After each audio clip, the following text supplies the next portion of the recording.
할렐루야. 제가 이 말을 만들어 가지고 전국의 붕회를 다니면서 했더니만 요즘 짝퉁 목사님들이 흉내를 많이 내시더라고요. 우리 이렇게 옆에 분을 진심으로 축복하고 인사하겠습니다. 저를 따라하겠습니다. 아름다움이 죄라면 당신은 사형감이십니다. 그렇게 인사하겠습니다. 네, 아름다움이 죄라면 당신은 사형감이십니다. 네, 참 아름다우십니다. 네. 우리 이 사고의 전환이라는 게 굉장히 중요하거든요. 뭐든지 삐딱하게 보는 사람은 뭐든지 삐딱하게 봐요. 그러나 좋게 보는 분은 모든 게 좋게 보는데, 오늘 우리 장로님하고 제가 식사하면서 몇 가지 굉장히 큰 이런 인사이트라고 할까요? 또 감동도 받고 그렇게 했는데, 우리 생각이 바뀌고 우리의 말이 바뀌고 우리 행동이 바뀌면 이 지역이 바뀌고 교회가 바뀌는 것입니다. 그래서 그 첫 번째, 내일 저녁에 제가 거기에 대한 얘기를 좀 할 텐데, 이 말이 굉장히 중요한 겁니다. 우리 저 말고 옆에 분하고 이렇게 한번 인사하겠습니다. 저 말고요, 저 보지 마시고 옆에 분 보십시오. 네, 이렇게 인사하겠습니다. 여러분들 아시죠? 목사님, 집사님, 장로님 다 아시니까요. 집사님, 알칸사는 참 아름답습니다. 그 다음에는 이제 여러분들 교회를 대십시오. 알칸사가 아름다운 것은 제자들 교회가 아름답기 때문입니다. 네, 제자들 교회가 아름다운 것은 목사님이 아름답기 때문입니다. 네, 목사님이 아름다운 것은 장로님이 아름답기 때문입니다. 그 다음엔 옆에 분도 중요한 거거든요. 장로님이 아름다운 것은 집사님이 아름답기 때문입니다. 자, 그 다음 이게 굉장히 힘들거든요. 정말 문제 있는 사람의 특징은 지역도 마음에 안 들고 나라도 마음에 안 들고 교회도 마음에 안 들고 옆에 사람도 마음에 안 들고 나도 내가 마음에 안 들고, 그게 안 좋은 거거든요. 이제 따라하겠습니다. 집사님이 아름다운 것은 제가 아름답기 때문입니다. 그렇게 인사하십시오. 네. 네, 늘 I'm okay, you are okay예요. 뭐든지 이번 이 집회를 통해 여러분들의 그런 사고의 전환이 있기를 주의 이름으로 축복합니다. 이 한국에는 잘못된 신비주의자들이 참 많습니다. 그러나 교회는 신비주의는 아니지만 신비한 것이 교회입니다. 그래서 말씀을 통해서 치유가 나타나기도 하고, 또 기도를 통해서 하나님의 놀라운 세상에 불가능한 일들이 축복의 사건이 되어 나타나기도 합니다. 오늘 제가 부흥 집회니까요, 여러분들에게 일일이 안수를 하거나 이렇게 하지 않더라도 기도 가운데 치유의 역사가 임할 줄로 믿습니다. 여러분들이 연약한 곳에 손을 얹고 저와 같이 기도하겠습니다. 제가 기도하고 말씀 보겠습니다. 기도하겠습니다. 여러분들이 연약한 곳에, 질병 있는 곳에 손을 얹으십시오. 하나님 아버지, 하나님의 자녀들이 병들어 신음할 때 숨소리까지 들으며 보살피는 부모의 심정 앞에 간절히 간구합니다. 저들의 영혼이 병든 자도 있습니다. 마음도 생각도 병이 들어 있습니다. 특별히 몸도 병이 들어 있습니다. 정수리부터 발끝까지 문제가 많습니다.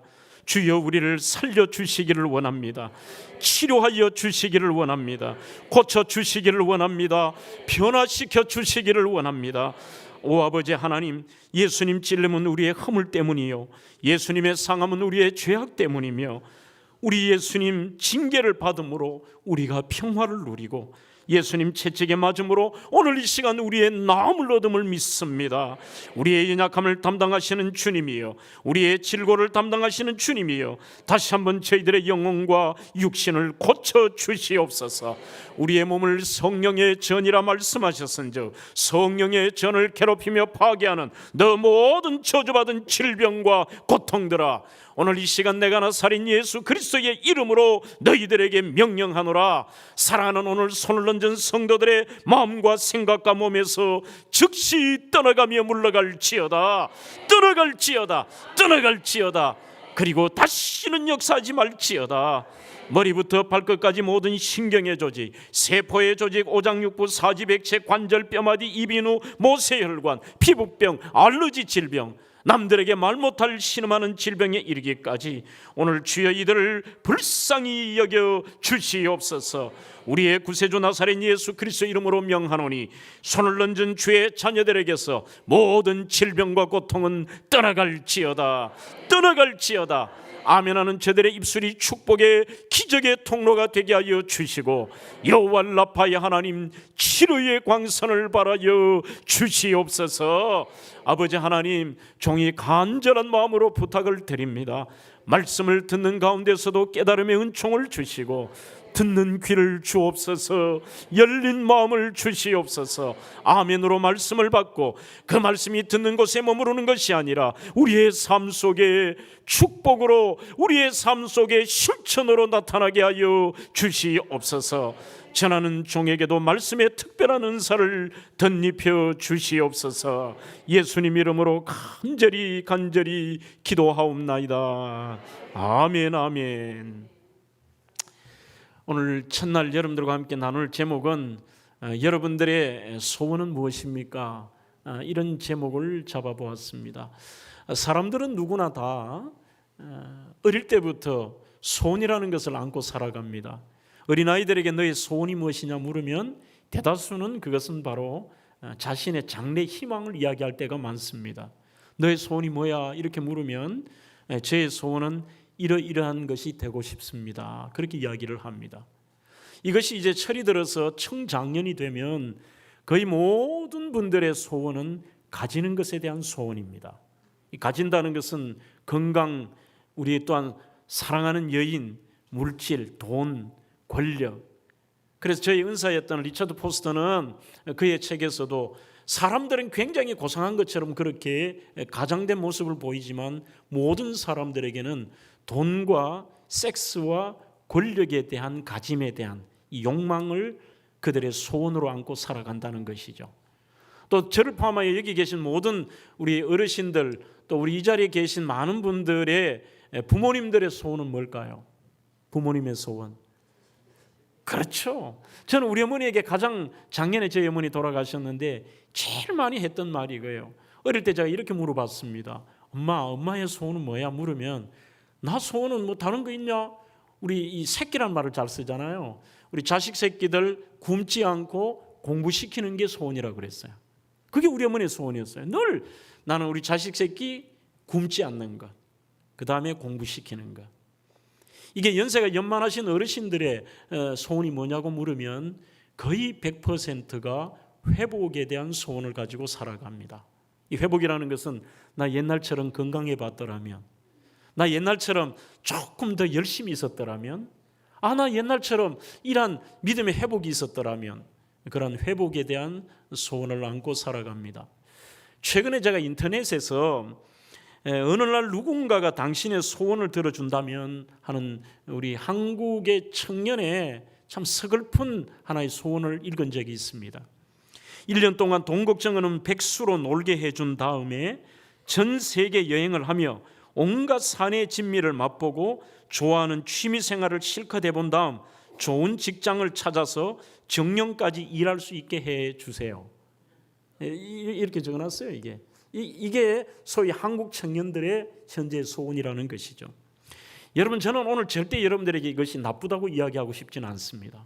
어떻게 이걸 나쁘다고 얘기해요? 건강의 회복에 대한 것들과 우리가 이 땅에 썼던 비전과 내가 이루고자 하는 것, 그게 나쁜 것은 아니지만 최소한 이 자리에 있는 저와 여러분들에게는 그리스도인이라고 하는 이 안디옥 교회에서 시작된 2000년 동안에 우리에게 붙은 별칭, 이 그리스도인이라고 하는 우리의 별명이 있다면 최소한 이것이 우리의 소원이 된다는 것은요, 좀 서글픈 것 같아요.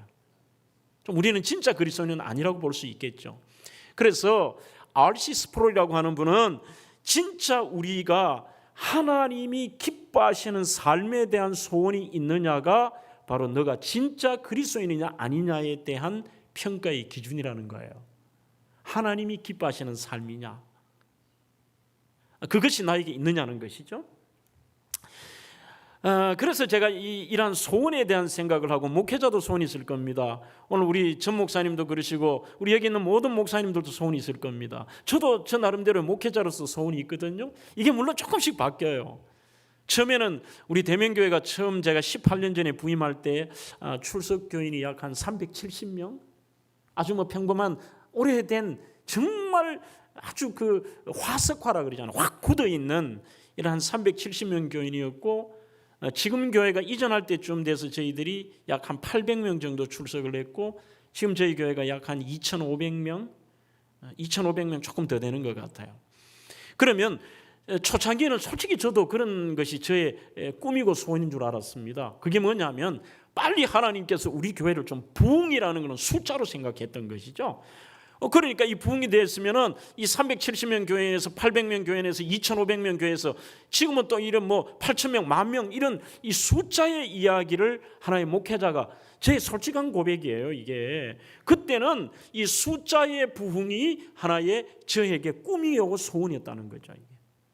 그렇지만 솔직히 지금 시점에서 이제 2년 더 있으면 제가 20년이 되는데 제 지금의 너의 꿈이 뭐냐고 물으면 저는 이런 꿈을 가지고 있어요. 오늘 설교의 내용과는 조금 다를 수 있겠지만 몇 년 전부터 이 다음 세대에 대한 그 넥스트 제너레이션의 아이들을 보면 한국은 완전 지금 절망이에요. 지금 완전히 인구 이 저출산에 거기에 그 이 MZ 세대의 특징들을 바라보면요, 이 한국 교회가 앞으로 어떻게 될 거냐. 저희 교회가 200억이 땅값까지 200억이 넘는 교회를 이렇게 지었습니다만, 이게 이제 앞으로 향후 30년이나 50년이 지난 다음에 지금은 이 본당이 작아서 1부, 2부, 3부 예배를 드린다는 이런 교회가 앞으로 30년이 지났을 때 이 교회가 텅텅 비일 수도 있다. 이런 솔직한 고백인 거예요. 이게. 그러니까 어느 순간에 밤에 잠이 안 와요. 이게.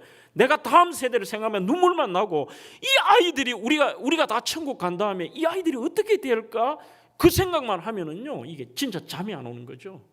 그래서 누가 지금 저에게 묻는다면, 하나님 내가 어떻게 하면 이 다음 세대들에게 전 세대들이 가졌던 그 소위 이 역동적이면서도 체험적인 신앙을 이 아이들에게 내가 전수할 수 있을까?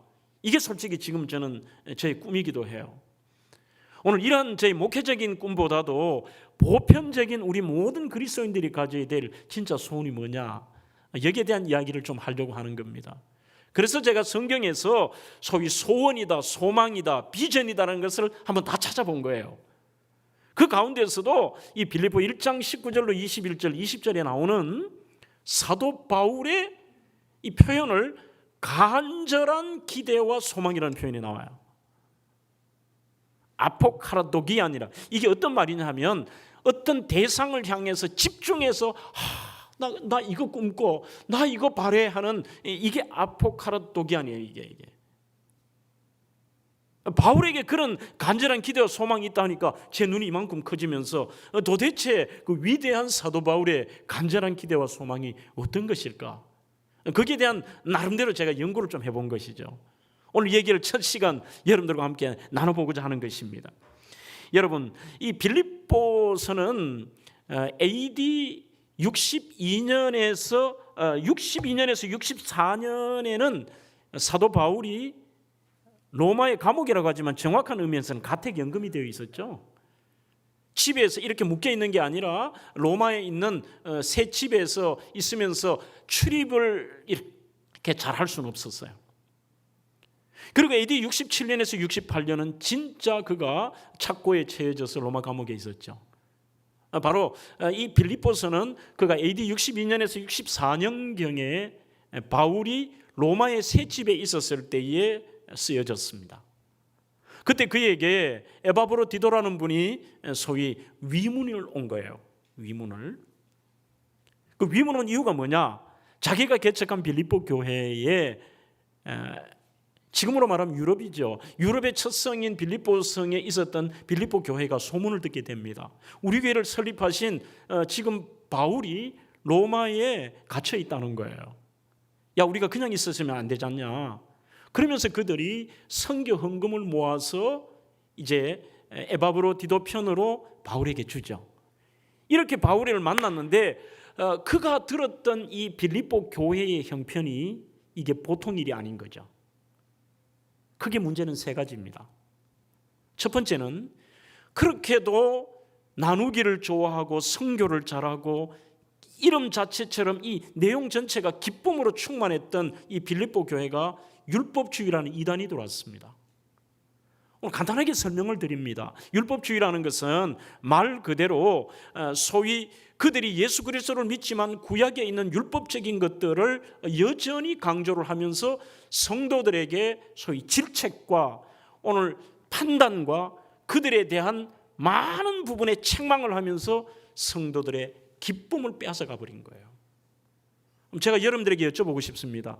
여러분들 성도의 표징이 뭘까요? 내가 성도라는 사인. 주일 되면 교회 오는 거? 아니면 성경책을 들고 다니는 거? 칼빈이라는 분의 책에 보면 성도의 사인은 두 가지래요. 하나는 기쁨이고 하나는 감사래요. 그러니 우리의 심령 속에 늘 변하지 않는 이 변치 않는 어떤 환경에 구애받지 않는 이 빌립보 4장에 나오는 것처럼 배불러도 보고 배고파도 보고 내가 가난해도 보고 부자가 돼보고 어떤 경우에도 흔들리지 않는 이 감사가 내 속에 있느냐, 그것이 내 삶의 얼굴에 기쁨으로 나타나느냐. 저 사람, 야 쟤는 뭐 저런 경우에도 저렇게 기뻐해? 높은 산이 거친 들이 조막이나 궁궐이나 내 주 예수 모신 곳이 그 어디나 하늘나라. 그렇잖아요, 그렇죠? 이게 완전히 드라마틱한 거 아니에요? 높은 산 거친 들인데 초막은 옛날 초가집이에요. 궁궐이에요. 어떻게 팰리스하고 초가집이 비교가 돼요? 그러나 어떤 경우에나 그 어디나 하늘나라, 이 기쁨이 우리에게 있느냐는 거죠. 그런데 그 빌립보 교회가 소위 말해서 율법주의라는 잘못된 이단이 들어오고 나니까 완전히 교회가 기쁨이라는 것이 사라져버린 거죠. 기쁨이라는 게 성도들의 표정이 냉랭하고 저게 야 예수 믿어도 안식일 지켜야 돼, 예수 믿어도 할례 해야 돼, 이게 하나하나 늘어가다면 나중에 613가지를 다 지켜야 돼요. 그러니까 너 헬스 안 했어, 이것만 하고 있는 거예요. 그래서 여러분, 교회가 아무리 그 사이즈가 크든지 그 교회가 역사가 오래되었든지 그 교회의 성도들에게 감사와 기쁨이 없다는 것은 교회 아닙니다. 성도 아니에요. 이렇게 해도 인상 쓰지 마세요, 저보고. 예? 이 기쁨과 감사라는 거죠. 그게 사라졌다는 얘기를 듣게 돼요. 이제 이 배경을 알아야 여러분들이 왜 이렇게도 빌립보서에 기쁨이라는 단어가 오직 하면 기쁨의 서신이라고 그러잖아요. 사라져버린 거죠. 두 번째는 영지주의가 들어왔습니다. 영지주의는 간단하게 이혼론자들입니다. 영과 육을 분리해서 생각합니다. 그래서 이 영혼의 구원만을 얘기하지 육신의 구원을, 우리는 육적 부활도 믿잖아요. 그러니까 이 육적 부활을 믿지 않으니까 이들은 어떤 것을 가지고 있느냐 하면, 나는 이미 예수 그리스도를 믿음으로 구원받았어. 구원받았기 때문에 내 이 육신은 어떤 일을 하든지 간에 나는 구원의 영향을 받지 않아. 그러니 온갖 세상에서 세상 사람들이라는 더러운 짓거리들을 다 하면서도 부끄러운 줄 몰라요. 아무렇지도 않아. 남들이 신전에 가서 그 여사제들과 성적 관계를 맺고 온갖 더러운 음란 파티에 참석해도 너 예수 믿어, 나 구원받아. 세상이 어떤데? 영지주의자들이 있죠. 그 다음에 세 번째 문제는 여러분들이 잘 아시는 4장에 보시면은 이분들의 이름이 언급이 안 되면 좋은데 유오디아와 순두계라고 하는 두 여인이 나와요. 요즘 말하면 여전도 회장님쯤 될 것 같습니다. 이들이 늘 교회 안에서 다투는 거죠. 서로 니 잘났다 내 잘났다. 이게 교회 분파주의예요. 장로님들도 패가 갈리고 권사님들도 패가 갈리고 경상도 전라도가 패가 갈리고 출신별로 패가 갈리고 그리고 어떤 배움에 따라서 패가 갈리고, 이게 전부 분파주의들이 교회를 어지럽게 만드는 겁니다. 그 얘기를 듣고 나니까 너무 가슴 아픈 거죠. 여기에 대한 답장이 빌립보서입니다. 그 답장들이 뭐냐? 이 1장은 그들에게 자기 이야기를 하는 겁니다. 지금 뭔가 잘못됐다는 거예요. 여러분들, 바울의 소원이라면 어느 정도 돼야 될까요? 하나님, 내 소원은 소아시아 지역에 전도하려고 하는데 하나님 막으셨지 않습니까? 그러면 제가 소아시아 지역에 교회 한 100군데 개척하는 게 제 소원이에요. 나 신학교 세우는 게 소원이에요. 나는 10,000명에게 연합 집회하는 게 소원이에요. 그렇게 말을 해야 되는데 오늘 이들을 말하는 게 뭐냐? 너희들은 선교도 한다, 너희들은 헌금도 많이 한다, 교회에서 무슨 굉장한 구제도 한다고 하지만 이거 아니라는 거예요. 진짜 우리가 가져야 될 소원이 뭐냐? 오늘 여러분들에게 그 소원을 한번 같이 나눠볼까요? 그 첫 번째 소원이 뭐냐? 의외로 이 사도 바울이 이렇게 얘기합니다. 나는 하나님과 사람 앞에 부끄럽지 않게 사는 게 내 소원이야. 그렇게 얘기해요. 19절이죠. 하나님과 사람들 앞에 19절 나의 간절한 기대와 소망을 따라 아무 일에든지 부끄러워하지 아니하고, 이 부끄러워하지 아니한다는 것은 두 가지 측면입니다. 하나는 대적으로부터 부끄러움을 당하지 않는 것, 즉 세상 사람들에게 손가락질 당하지 않는 거예요. 이게 우리의 한국교회가 지금 이렇게 비참한 수준까지 떨어집니까? 옛날만큼 교회가 성경 공부를 안 합니까? 기도가 적습니까? 예배가 적습니까? 딱 하나입니다. 그리스도인 다움이라고 하는 우리의 삶이 그들이 생각하기에 아닌 거예요. 저거 부끄럽다는 거예요. 예수 믿는 것들. 그 다음에 두 번째는 진짜 하나님 앞에 우리의 모든 것을 읽고 계시고 알고 계신 하나님 앞에 부끄럽지 않게 사는 것.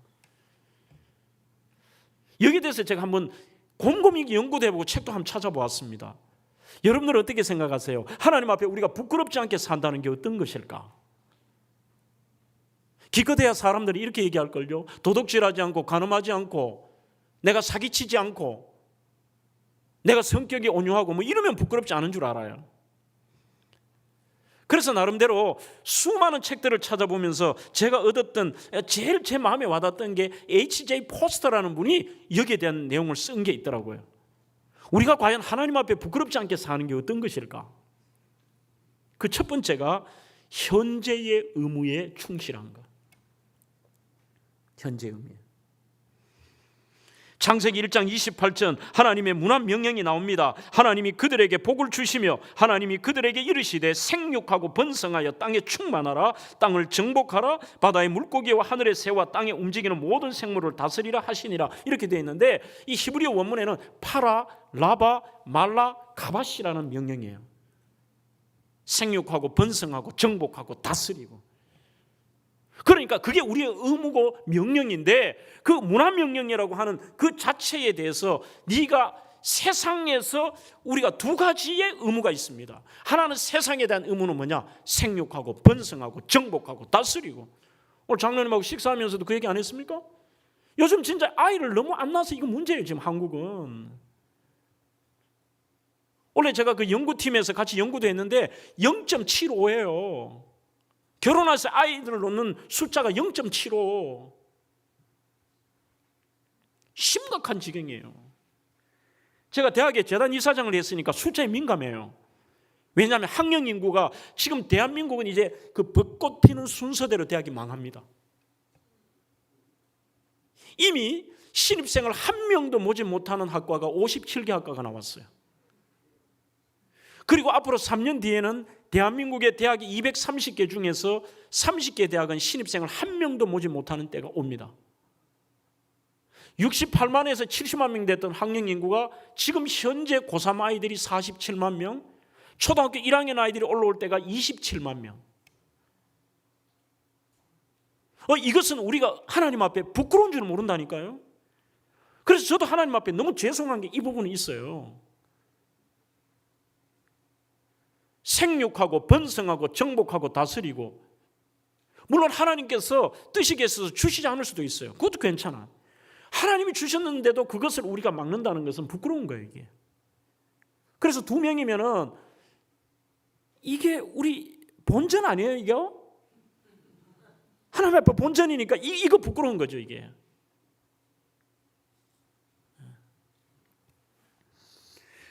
그러면 세상을 향해서도 우리가 직업이라는 말이 vocation이라는 말인데, 이게 라틴어의 보카레라는 말이 소리라는 뜻입니다. 하나님이 부르는 소리예요. 그러니까 우리는 세상과 너무 따로 생각하는데, 우리가 세상을 향해서도 하나님께서 우리에게 주신 의무가 있다니까요. 의무가.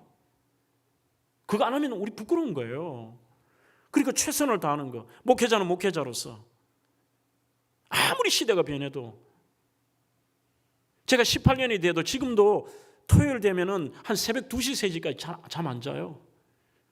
내가 목회자로서의 현재의 의무에 충실하려고, 하나님 앞에 부끄럽지 않으려고. 설교를 잘하고 못하고는 두 번째죠. 뭐 내가 하나님 앞에 부끄럽지 않으려고.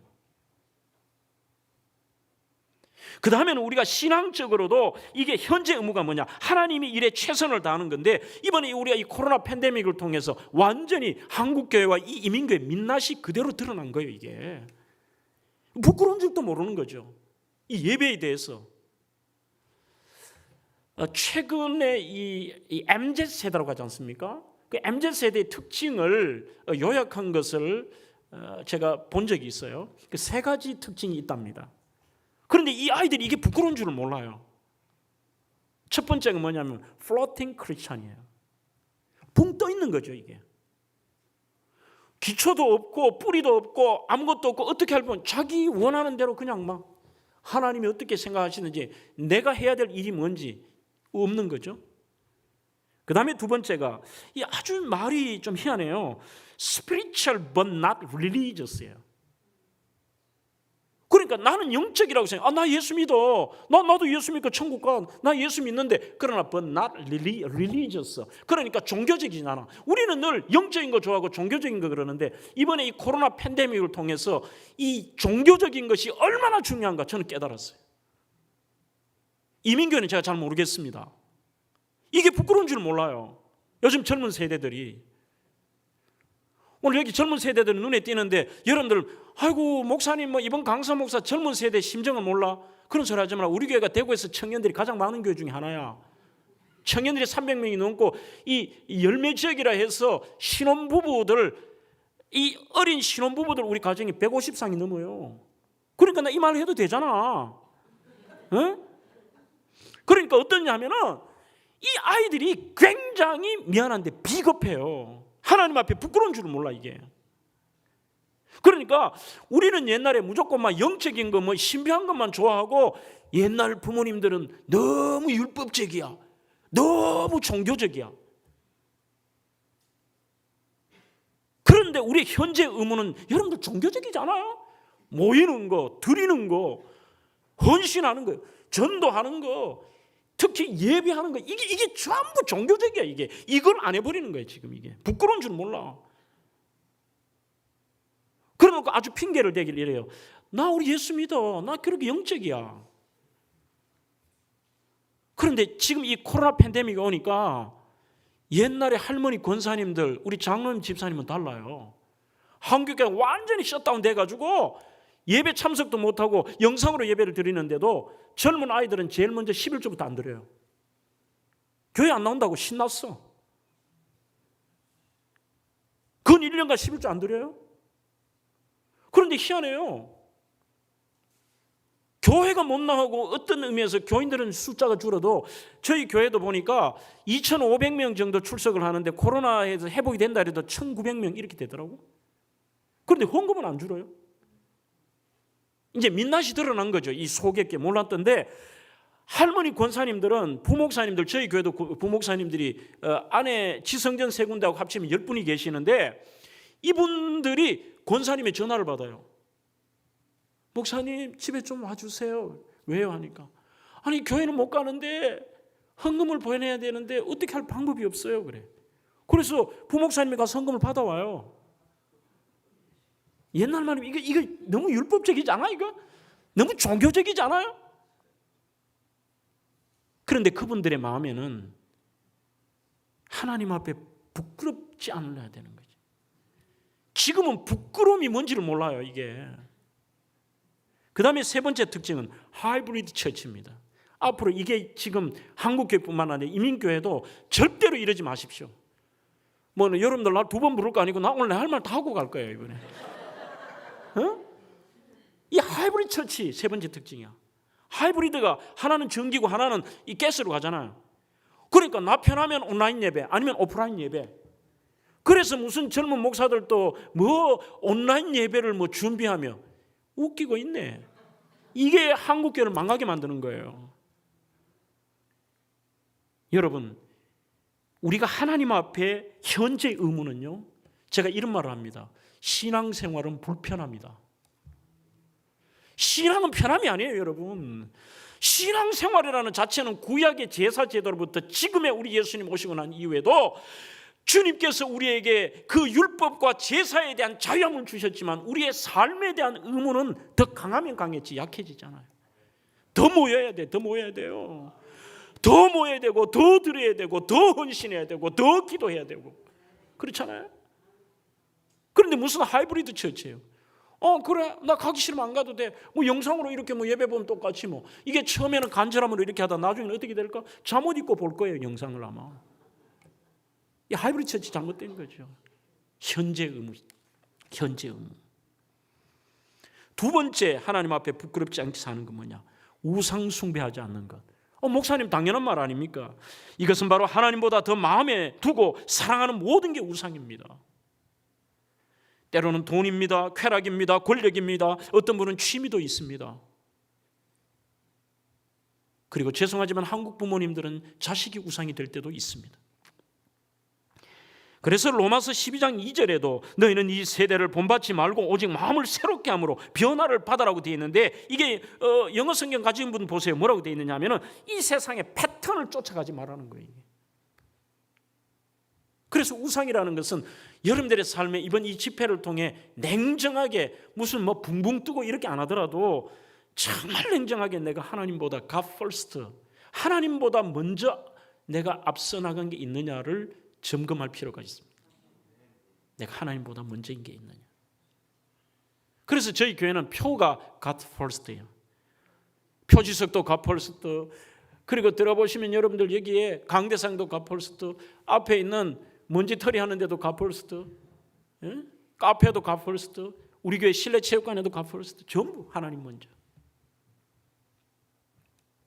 세 번째는 새 속에 물들지 않고 구별되게 사는 것이 부끄럽지 않는 것이다. 이 새 속에 물든다는 게. 그래서 조금 전에 제가 얘기했듯이 이 세상의 패턴이 아무리 바뀌어도요, 얼마나 많이 바뀝니까? 특히 저는 전 세계에서 우리 한국이 제일 빨리 많이 바뀌는 것 같아요. 이게 너무 많이 빨리 이 패턴이, 얘들 말도 못 따라가겠어요.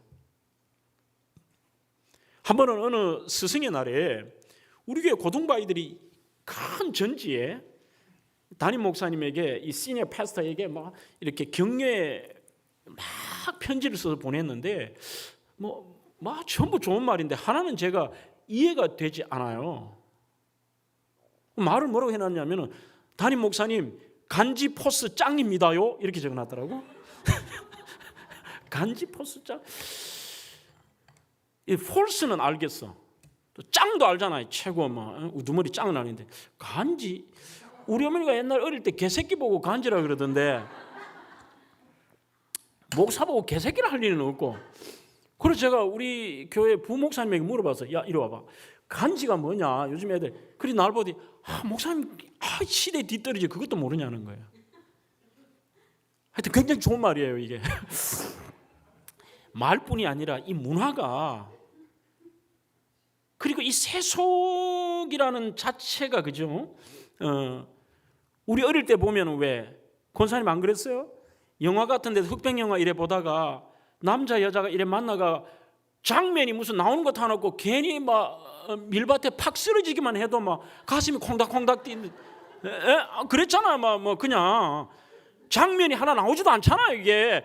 그래도 막 밤새도록 막 설레고 막 그게 막 떠오르고 있는데, 요즘 것들은 옷 벗고 별 지랄을 다 한다. 그래도 아무렇지도 않아. 이미 우리가 이 세상이 나도 모르게 우리의 삶에 굉장히 가까이 와 있다는 거예요 이게.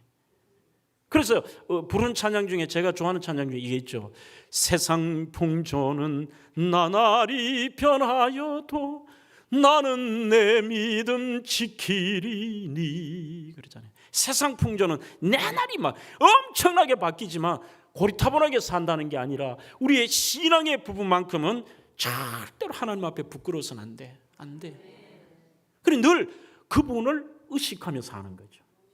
요 예배당 탁 나가면 그때부터 우리 의식 안 한다 이게 아니라 그 시간 중에, 저는 어릴 때 우리 어머니가 불렀던 이 찬양이 그때는 참 듣기 싫었는데 야 무섭다고 생각했던 이게 대단하구나, 이런 찬양이에요. 들어보셨을 거예요.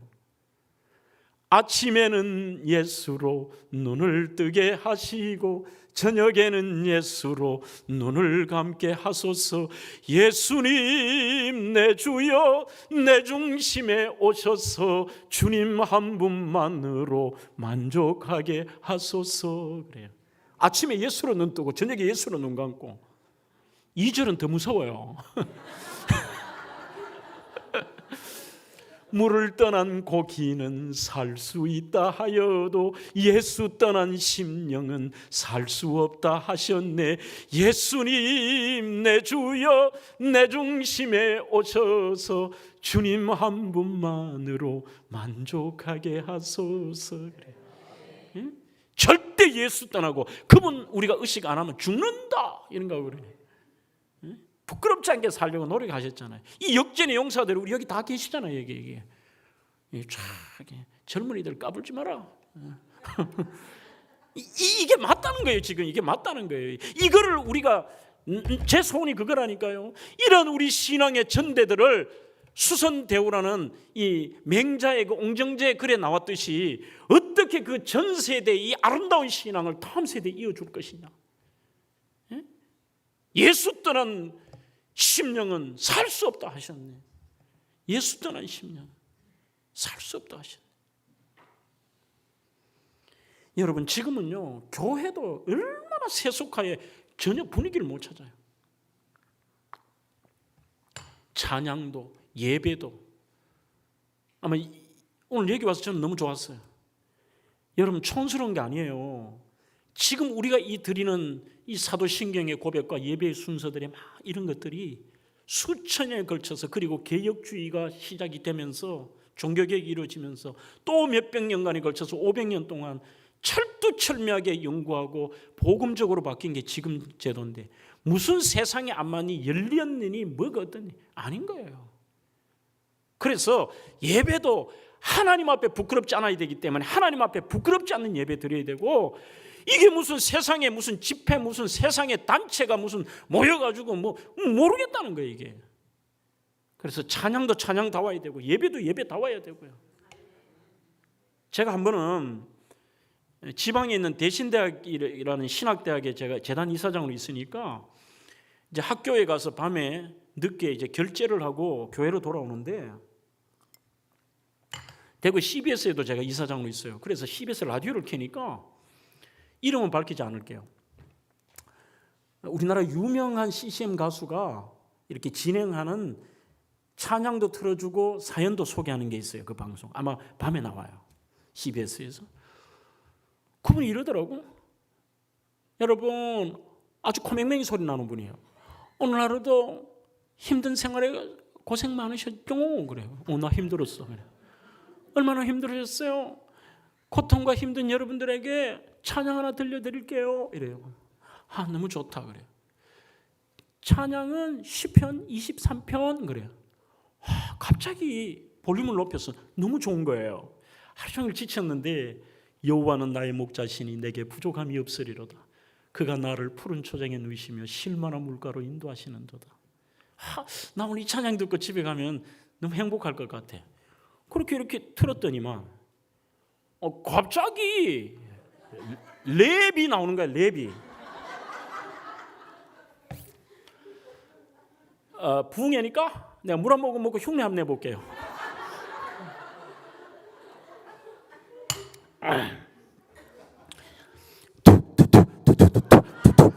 여호와는 나의 목자.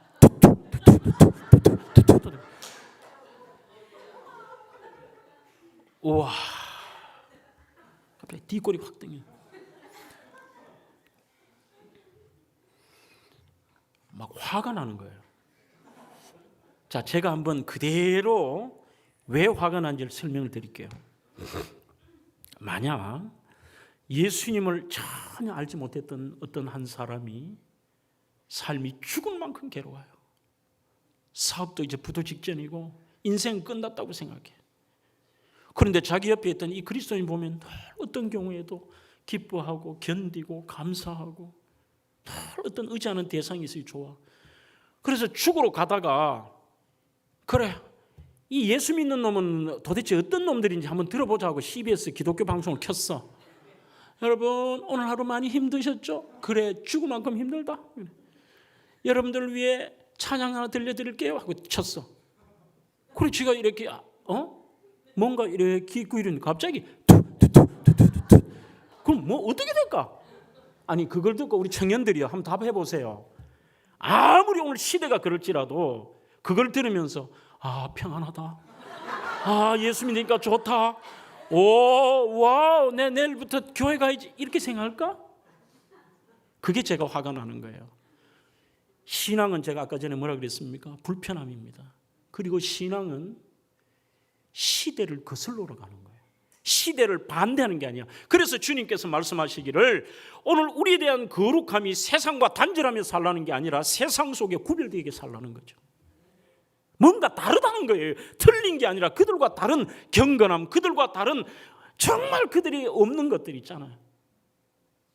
지금 이사하기 전에 그 전에 있던 교회였어요. 거기서 이제 일이 있는데 아니 그 다음 주에 우리 교회 2부 예배 성가대 곡이 여호와는 나의 목자시니요. 와 앞으로 이렇게 나와서 찬양을 지금 교회는 새로 지어서 이제 옆이지만 앞에 나와서 찬양하는데 갑자기 가슴이 덜컥 내려앉았어요. 뒤에 저는 이래 서 있고 이것들이 때로 랩을 하려고 그러나. 근데 그날 우리 찬양대가 너무 있잖아요. 그게 찬양이 남성수 집사 그 찬양을 이렇게 앞에서 인도하고 하는데 제가 제 혼자 우리 교인들 볼까봐 이렇게 숨어서 내가 울었다니까. 얼마나 곡이 그때 제 마음에 감동을 줬는지 집에 와서 지금 뒤에 앉아있는 우리 딸아이에게 그 악보를 내가 야 너 이거 반주해봐라 그래서 그걸 곡을 내가 익혔어요. 몇 번이나 익히고 우리 집사람하고도 해보고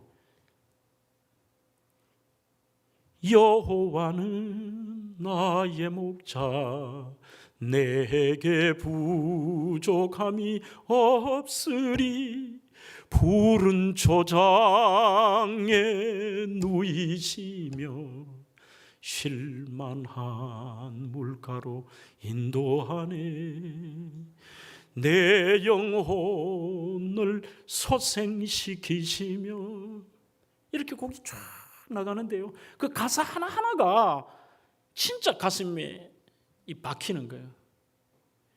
내가 나 같아요 진짜. 주의 집에 영원히 거하리로다.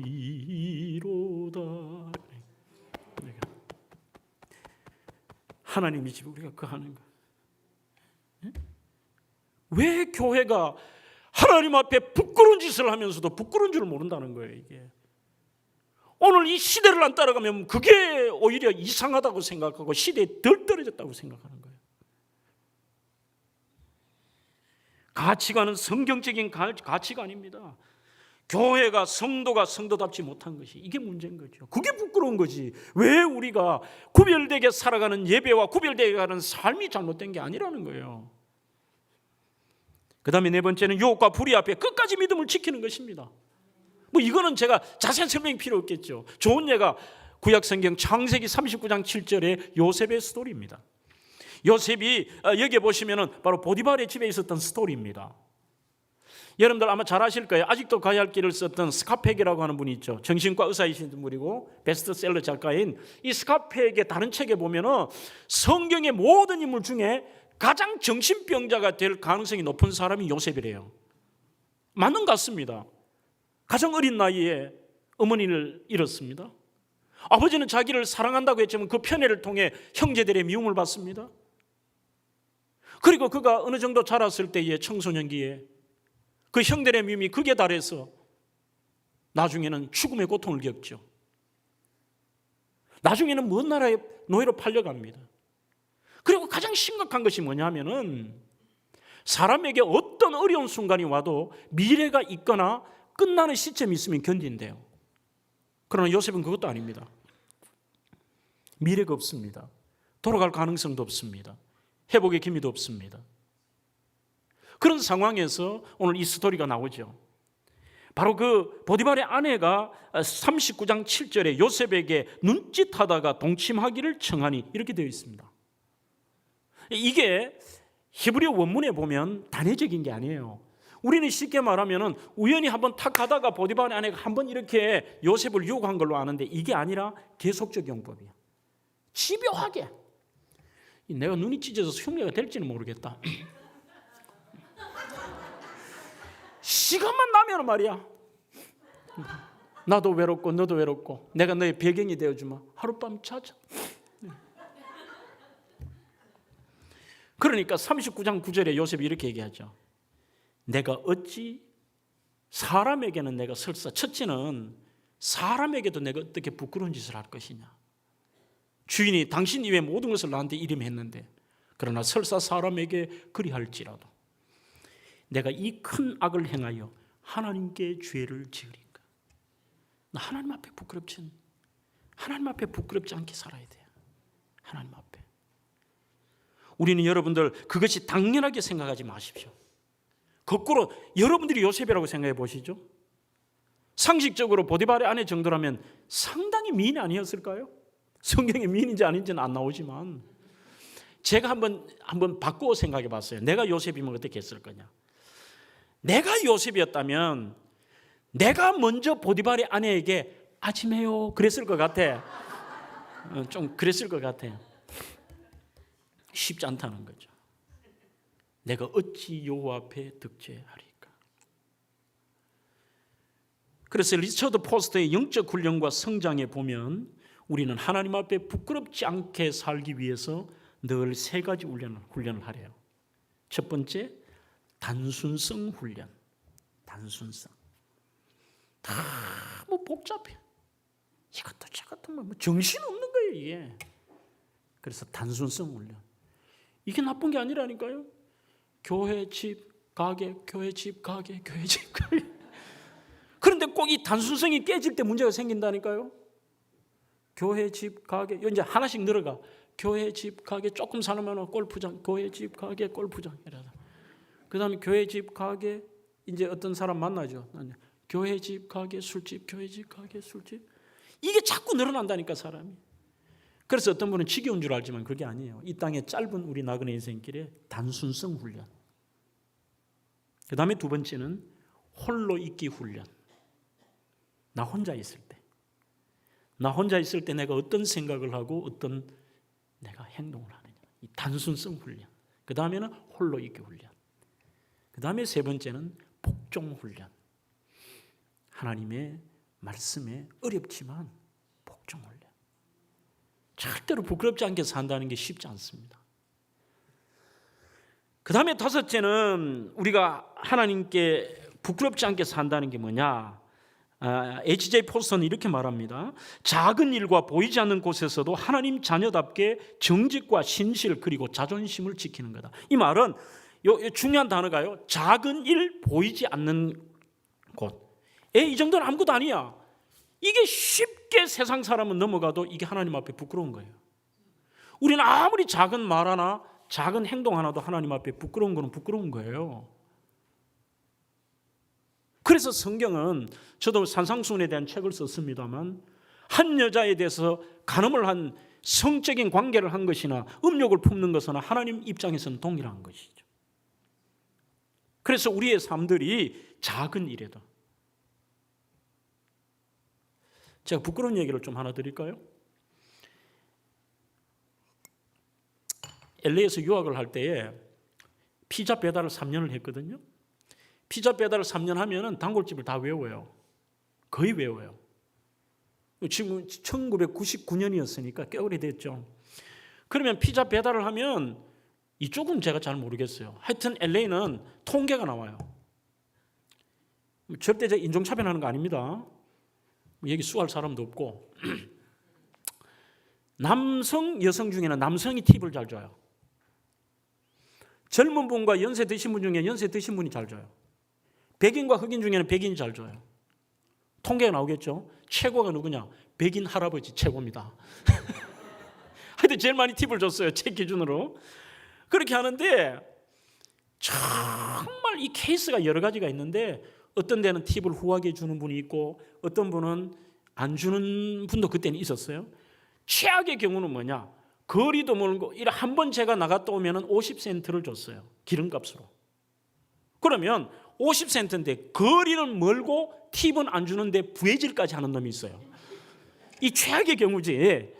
그런데 그날따라 이렇게 들어오는데 저를 포함해서 4명의 딜리버리가 있었는데, 이렇게 전표가 이렇게 꼽혀요. 주방에 노란 전표가 다 꼽히면 들어오는 순서대로 이거를 띄어서 가지고 배달을 하는데, 딜리버리를 그날 이렇게 거리도 차로 한 25분을 가야 되니까 왜 시키는지 모르겠어. 이분은 늘 술이 이만큼 취해 있어요. 그리고 부해질을 해. 자기 집이 뭔데 식었다는 둥 뭐가 어떻다는 둥 꼭 꼬투리를 잡고 팁도 안 주고 부해질을 해서 보내. 그러면 거기 갔다 오면 몇 집 배달도 못해. 그러니까 백인 2사람, 필리핀 1사람, 저 이렇게 4사람이 딜리버리를 하는데, 그 집을 안 가려고 전부 다른 딜리버리들이 딴짓을 하는 거야. 어떤 거는 뭐 이 저 콩 나오는 그거 이렇게 해가지고 칫솔로 닦기도 하고, 어떤 거는 또 이렇게 치즈 자르기도 하고, 어떤 거는 막 소스를 만들고 별짓 다 해. 자기 순서인데. 그럼 명색이 목사가 제가 안 갈 수는 없지. 그래, 내가 희생하마. 가지고 갔어요.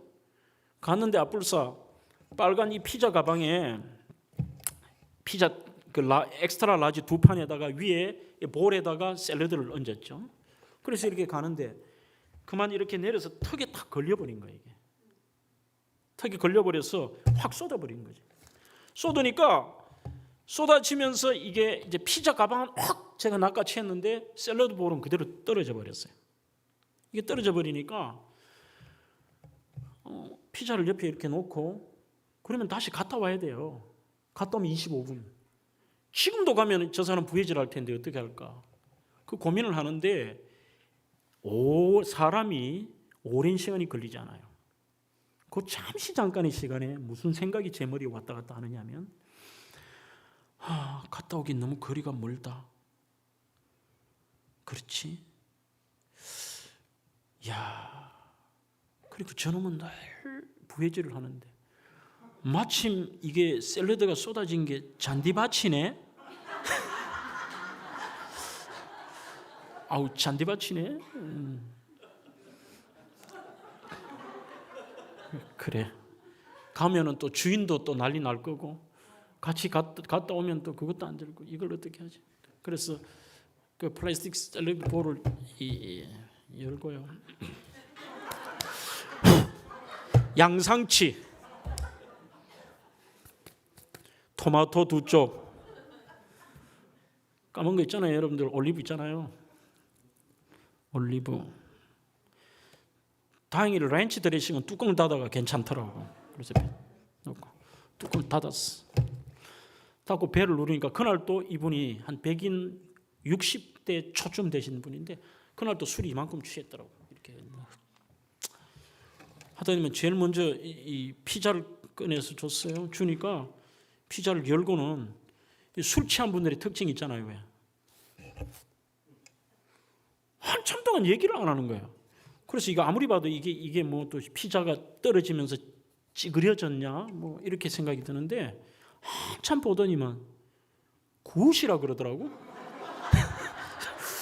그래서 이건 통과가 됐어. 이제 잠깐 이러면 내가 원고를 모르지.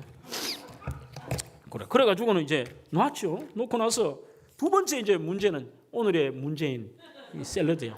뚜껑을 딱 그날 또 뚜껑을 열더라고. 이래 보는데 눈앞에 대었다고 밀었다고 술이 취하고 이러더니만, 가슴이 콩닥콩닥거리면서, 이게 또 여기 뭐 잔디가 같이 들어갔나 뭐 이제 걱정이 되잖아요.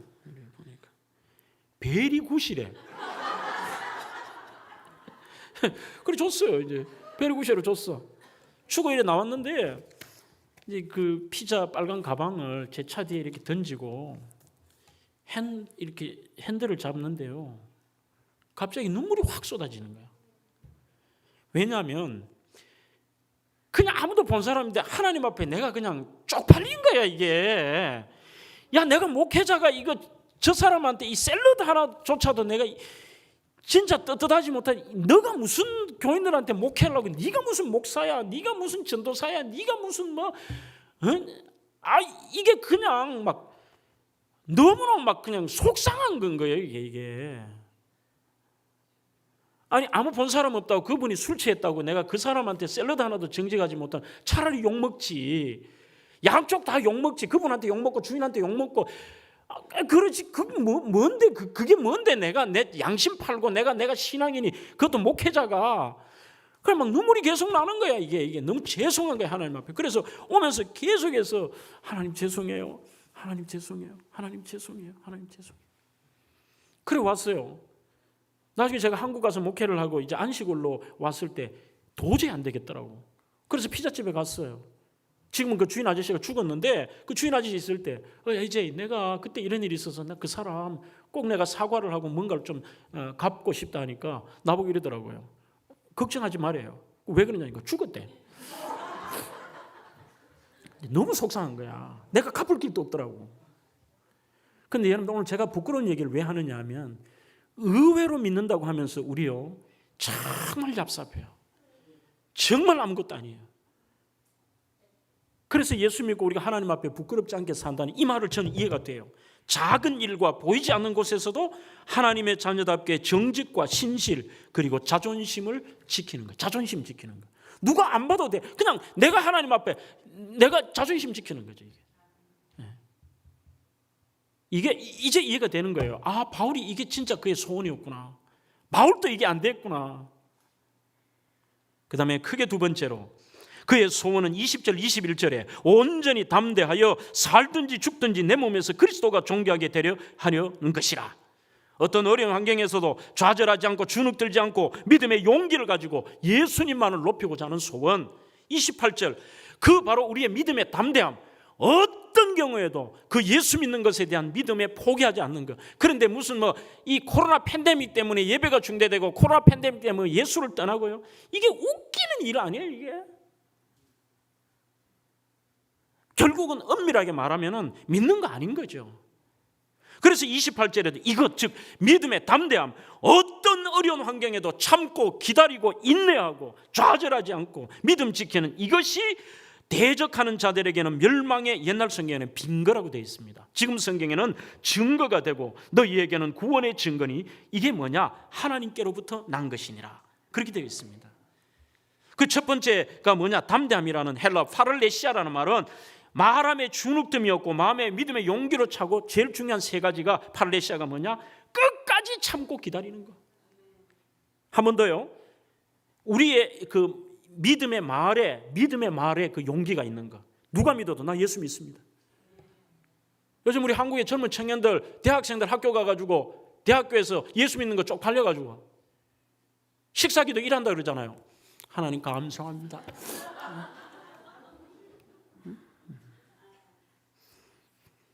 너희에게는 구원의 증거인데 이 담대함이 첫째가 주눅듦이었고 그 다음에 믿음의 용기로 가득 차고 그 다음에 끝까지 좀 참고 기다리는 거.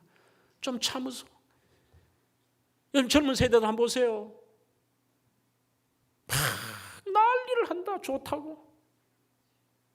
목사가 보면 이거 아니에요. 아닌데도 막 난리를 하다 결혼하고 얼마 안 가. 목사님 왜 가? 못 살겠어요. 그래. 아이고 옛날 어른들 그러니까 못 살겠다면 다 죽었다. 그래서 우리는 이 담대함의 파를레시아의 세 번째가 지금 한국교회에 필요한 거예요. 참고 기다리는 거. 이게 가정에도 필요합니다. 교회도 필요합니다. 좀 참아 기다려줘야 돼요. 그리고 우리 한국인이니까 여러분들 그래도 이 부흥회 때는 좀 민요도 내가 한 번씩 부를 거예요. 나는 옛날에 아리랑을 한번 연구하다가 너무 감동을 받았어. 아, 우리 어머니 세대가 이랬기 때문에 우리가 있구나. 여러분들 아리랑 가서 한번 보세요. 1절에는 아리랑 아리랑 아라리요 나를 버리고 가신 님은 심리도 못 가서 발병나네 이거죠. 그 번역 잘해야 됩니다. 잘못하면 한국 여자들 무서운 여자들입니다. 배신하고 떠나가면 다리몽댕이 부러져서 뒤집니다. 이런 뜻이 아니잖아요. 응? 가지 말라는 애틋함을 네가 그렇게 하면 할 수 없다. 여기에서 아리랑의 님이라는 것은 조국이 되기도 하고 이상향이 되기도 하고 남편이 되기도 하고 애인이 되기도 하잖아요. 그러니까 그 애틋한 마음들, 내 주장을 하지 않는 것. 그런데 2절 가서 보면 더 희한합니다. 나를 버리고 갔어. 근데 심심산천에 초가집을 짓고 우리님 만수무강을 빌어볼까나. 제가 가까이 우리 아버지 얘기를 좀 하겠습니다. 우리 아버지는 1년 365일, 366일을 술을 드셨어요. 그러니까 거의 알코올 중독자시지. 집을 돌보지 않았어. 우리 어머니가 5남매 다 키웠어. 얼마나 고생했어. 요즘 여자들 다 떠나, 참고 기다리지 못하고. 그 고생스러운 일하면서 내 새끼 밥 안 공기기 위해서 공부시키려고. 그런데 우리 아버지는 심심하면 자기 뭐 하는 거는 나가버린다. 나는 그래서 아리랑이 마음에 와닿아요. 그런데도 옛날 어머니들 끝까지 참잖아. 그 떠나간, 그 싸가지 없는 떠나간 님 때문에 심심산천에 초가집을 짓고 우리님 만수무강을 빌어볼까나. 나는 2절만인 줄 알았지.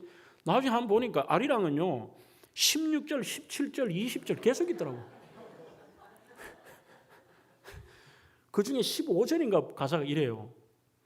청천 하늘에 잔별도 많고 우리네 가슴에 수심도 많다 그래. 그러니까 하늘에 별 봐라. 저렇게 별이 많은데 저만큼 나한테 근심 걱정거리 많다. 그래서 우리 한국에 게일이라는 초창기 선교사님이 오시니까 매일 한국 여성분들이 참고 기다리는데 말 때문에 안 된다. 맨날 수심도 많다 하는데 말을 바꿔라. 그래서 여러분 인터넷 들어가 보세요. 가사에 듣고 갈로 내가 희망으로 바꿔놨어. 청천 하늘에 잔별도 많고 우리네 가슴에 희망도 많다. 이렇게 바꿔놨다니까. 17절 가사 보고 난 기절할 뻔했네.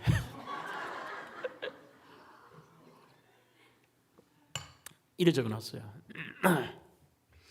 서산에 지는 해는 지고 싶어지나 날 버리고 가는 님 가고 싶어 가나. 그래. 이게 무슨 말이냐면은 해가 지가 지고 싶어지나. 그래, 지도 술 처먹고 저래도 얼마나 오지겠으면 지도 답답하면 떠났겠나. 이해한다. 가라. 니는 가도 나는 내 새끼들 잘 해가지고 기다릴 거다. 이래요.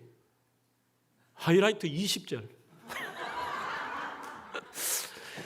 날 버리고 가는 님 잡지를 마오. 갔다가 올 때가 더 반갑다네. 그래. 가라. 니 다시 올 때. 근데 그게 맞더라고요.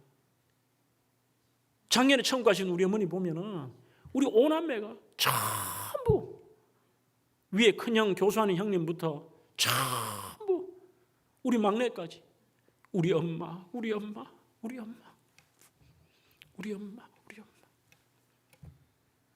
좀 기다리소. 좀 너무 못 참아요. 쓸데없는 우리의 주장들만 강하죠. 당뇨할 때도 의장, 재직할 때도 의장, 조금만 못하면 팩 그리고 판 다 깬다 그러잖아요. 좀 묵묵히 기다려야 돼요. 지금은 우리의 드러날 것은요, 내 감정 그리고 내 자존심, 내 이기심 아니에요. 그래서 오늘 이것을 잘 알고 있었던 게 누구냐 하면은 바울이 얼마나 잘났습니까? 그렇기 때문에 끊임없는 내 이것들이 나오지 않도록 그리스도가 존귀하게 돼요. 메갈리노라는 말을 쓰고 있습니다.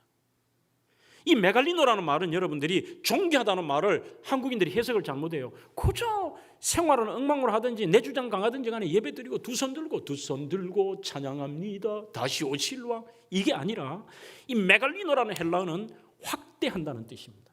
확대한다. 그러니 처음에 내가 예수 믿을 때는 내 자존심, 처음 예수 믿은 여전히 내 자존심이 있고 내 기질이 있고 그리고 내 어떤 고집이 있는데 이게 90이었고 예수가 10이었는데 시간이 가면 갈수록 점점 나는 죽고 예수님이 확대가 되는 거예요. 지금 우리가 이민교회, 한국교회가 이게 저도 이민교회 담임을 해봤지 않습니까? 이게 거꾸로 하고 있는 거죠. 처음 예수 믿을 때는 너무 그 감사와 감격으로 경고하고 나는 예수만을 높이고 그렇게 살 것이다. 갈라디아 2장 20절 말씀이잖아요. 이게 우리의 표입니다. 우리 삶의 좌표예요. 내가 그리스도와 함께 십자가에 못 박혔나니. 예수 믿는 순간에 우리의 자존심도 이기심도 고집도 다 못 박아버렸다니까요. 내가 그리스도와 함께 십자가에 못 박혔나니 그런즉 이제 내가 산 것 아니요 내 속에 그리스도께서 사신 것이라. 이제 내가 육체 가운데 여전히 사는 것은 나를 위하여 자기 몸을 버리신 하나님의 아들을 믿는 그 믿음 안에 사는 것이라. 믿음 안에 사는 것이라. 나 없는 거예요. 이게 점점 이게 확대돼야 되는데 거꾸로 돼가 내가 확대된다니까요. 집사가 되고 권사가 되고 장로가 되고 목사가 되면 내가 자꾸 확대가 돼요. 그래서 사도 바울의 간절한 기대와 소망이 내가 이게 주는 거예요. 내가. 이는 내게 사는 것이 그리스도니 죽는 것도 유익함이라. 에모이 가르토젠 크리스토스 카이토 아포다네인 케르도스 몰라도 됩니다. 해석을 하면 이런 뜻이에요. 왜냐하면 나에게 사는 것이 예수님이 그리스도시고 죽는 것이 나에게 이득이다. 그러니 여기서 내가 자존심 꺾는 게 나 손해가 아니라는 거예요. 이게 궁극적으로 보니까 나한테 이득이라는 거죠. 나한테 이득이라는. 우리는 조그마한 일도 보면요, 내 드러내는 일을 얼마나 좋아하는지 몰라요. 사람들도 자기 드러나는 일만 해요. 우리 교회도 없다고 말 못해요. 뭐 자기 폼 잡고 자기 이름 내고 자기 드러나는 일은 잘한다니까요. 그러나 이름 없이 빚도 없이 이제는 내가 십자가에 못 박고 예수 그리스도만이 높이는 일은 안 해요. 이게 우리의 소원이 되어야 됩니다. 어떤 아주머니도 그랬다고 그러잖아요. 누구든지 자기 드러내는 거 좋아해. 애가 한국에서 이 한문 학원에 갔다 왔어. 물어, 야 떡볶이를 해주고 막 해주면서, 야 엄마 예뻐 안 예뻐? 엄마 예뻐. 엄마 요리 잘해 못해? 엄마 요리도 잘해. 그래서 엄마가 이걸 사자성어로 뭐라 그래? 정답은 엄마가 듣고 싶은 말은 금상첨화예요. 엄마는 예쁜데 요리까지 잘해. 그러니까 애가 이래요. 엄마 오늘 배운 거 있어. 그래. 그래 그게 뭐야? 자화자찬 그러더래요. 그럼 포기하지. 그거 말고 임마. 그거 아니면 어제 배운 건가 봐. 그래. 뭔데? 과대망상 그러더래요. 이게 뭐냐 알아요? 집요함이에요. 사람들이 자기를 높이는 데는. 그거 말고 이번에 힌트까지 줘. 금자로 시작하잖아. 그래요. 그러니까 엄마 한 달 전에 배운 금자 있다. 그래. 뭔데? 금시초문. 그래서 참 여러분들 가만히 한번 보세요. 사람들은 말은 매일 찬양하고 예수 높인다고 해도요, 자기를 높이고 자기의 고집과 자기 것을 반영하는 일에는 집요함이 있습니다. 그래서 끊임없이 나를 내려놓는 거예요. 끊임없이. 오늘 여러분들에게 충격적인 제가 하나 이야기를 좀 드리고 마치려고 하는데, 미국의 쉔 레이노라고 하는 분이 제목이 10대들이 교회를 떠나는 이유를 얘기한 게 있습니다. 미국의 티네이저들이 교회를 엄청나게 떠나는 이유가 뭐냐? 난 이게 한국 교회 똑같다고 생각해요. 첫 번째가 뭐냐? Teens don't show up because they don't think God is showing up이에요. 하나님이 나타나지 않기 때문에 10대들도 나타나지 않는다는 말이 뭐냐? 이 10대들이 아무리 뭔가 이 교회 와서 그러려고 그래도 하나님 그러는데 하나님을 만난 경험이 없는 거예요. 이게 하나님 보이지 않아요. 그래서 지금 여기가 한국교회가 초점이 맞춰져야 되는데 이 아이들 절대로 프로그램으로 못 잡습니다. 교회에서 어떤 재밌는 것들을 하더라도 이 아이들을 데리고 리트릿을 가고 이 아이들에게 무슨 공동체 훈련하고 이 아이들에게 온갖 재미있는 거 해도 이 아이들에게 게임보다 재미없습니다. 그 아이들을 잡을 수 있는 것, 떠나지 않는 방법은 예수님 만나는 이 경험, 성령 체험밖에 없어요. 그게 우리가 지금 고민해야 되고, 그 다음에 두 번째를 잘 생각해야 됩니다. 두 번째가 뭐냐? 부모가 교회를 하나님을 우선시하지 않기 때문에 10대들도 교회를 하나님을 우선시하지 않는다. 그게 뭐냐? 이 아이들의 눈에 웃기는 거예요. 이게 말은 안 해도. 우리 부모님 하나님 섬기는 거 보고 저 부모님들이 교회에서 자기 고집 부리고 뭐 세상적으로 막 저렇게 하는 거 보니까 뭐 시시하네. 교회를 떠나버리는 거죠. 그래서 우리는 정말 이번 이 부흥 집회로 통해서 이제 이 코로나가 엔데믹이라고 말하기는 어렵지만 이 코로나 팬데믹의 끝자락에 말씀 속에 여러분들이 은혜 받았다는 건 다른 게 아닙니다. 그게 내 삶 속에 나타나는 거예요.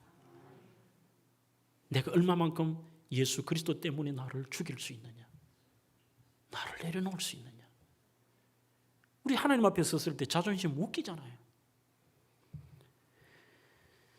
윌리엄 앤더슨이라는 분은 바울이 소원일 만큼 예수님만을 높인 이유를 3가지로 밝힙니다. 예수님은 자신을 위해 생명까지 내어주셨는데 내가 예수님은 생명을 나를 위해 주셨는데 내가 나 낮추지 못하면 나 이거 인간도 아니라는 거죠. 그 다음에 2번째는 얼마나 자기가 악한 본성을 가지고 있고 끊임없이 이 죄악의 본성과 이 교만이 올라오는 걸 알기 때문에 끊임없이 낮춰야 된다는 거죠. 그 다음에 3번째가 제일 중요합니다. 하늘나라 상급 때문에.